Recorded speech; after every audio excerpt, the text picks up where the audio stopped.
वाह वाह।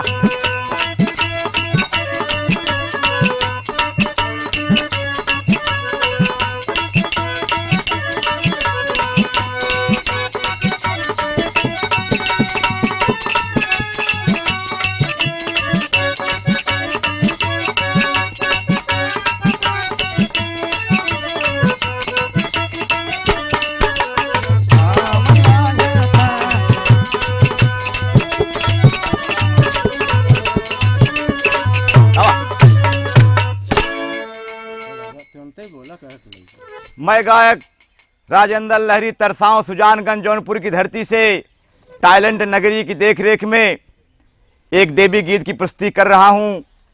हमें पसंद है, शायद आपको भी पसंद आएगा। चलो मास्टर।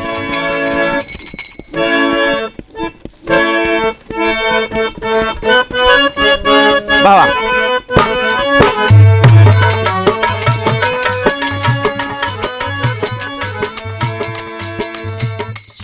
अरे जग जननी मैया जग जननी मैया जग जननी अरे कहिया देबू दारा सानावा जग जननी कहिया देबू दारा सानावा जग जननी कहिया देबू दारा सानावा जग जननी कहिया देबू दारा सानावा जग जननी।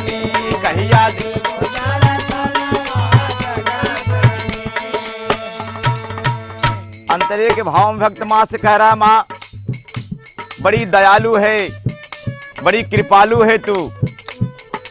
खड़े खड़े अब टेरू मैया खाली हाथ पसार।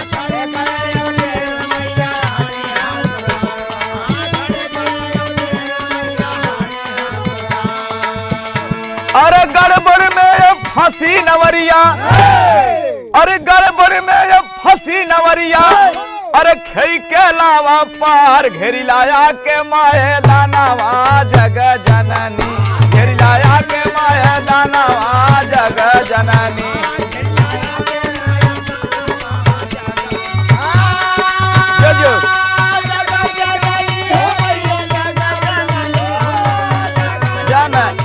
घेरी लाया घेरी लाया के माया दानावा जग जननी घेरी लाया के माया। दूसरे बंद में भक्त माँ से कह रहा, माँ चला देर ना करा है मैया कलकत्ते कई काली, चला देर ना करा है मैया कलकत्ते कई काली।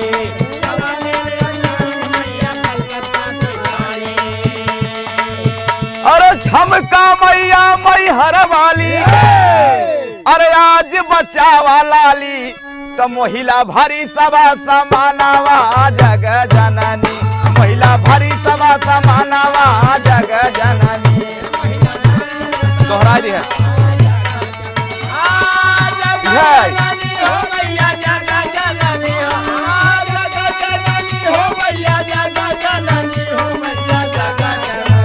महिला भरी सभा समानावा जग जननी।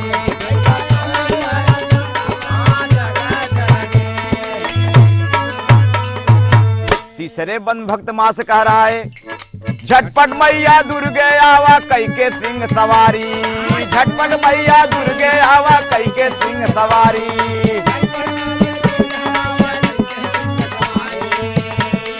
झटपट मैया दुर्गे आवा कई के सिंह सवारी।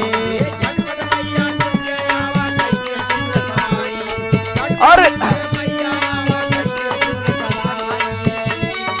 टप टप मैया गला कंठ पे, अरे कैलू तू तैयारी त घेरी लाया के माया दानावा जग जननी घेरी लाया के माया दानावा जग जननी।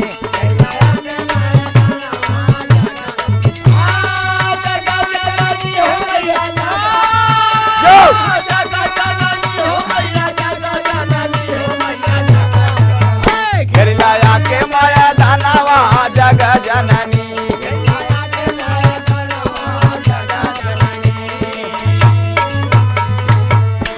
ढेर ढंग से ओघड़ भैरो सैयद मारा ताली, ढेर ढंग से अवगढ़ भैरो सैयद मारा ताली। बोले जा। अरे तेरे सहारे बुढ़ऊ दादा, अरे तेरे सहारे बुढ़ऊ दादा, अरे नचना भी रकबाली त लागल तोहि पर मोर धिया नवा जग जननी, लागल तोहि पर मोर धिया नवा जग जननी।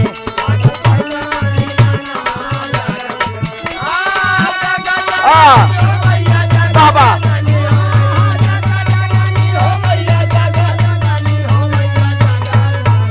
लागल तोहि पर मोर धिया नवा जग जननी, लागल तोहि पर मोर धिया नवा जग जननी।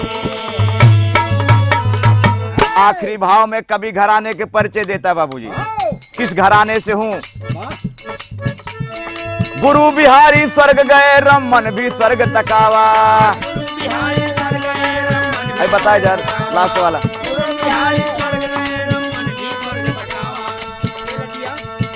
अरे राम बाजी भुल्लुर के लजिया आके आज बचावा, तब पनिया राजेंद्र के बचावा जग जननी।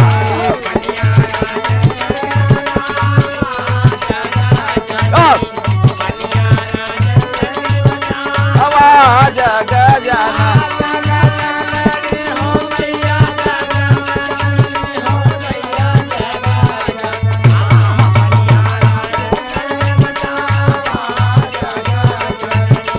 कहिया देबू दारा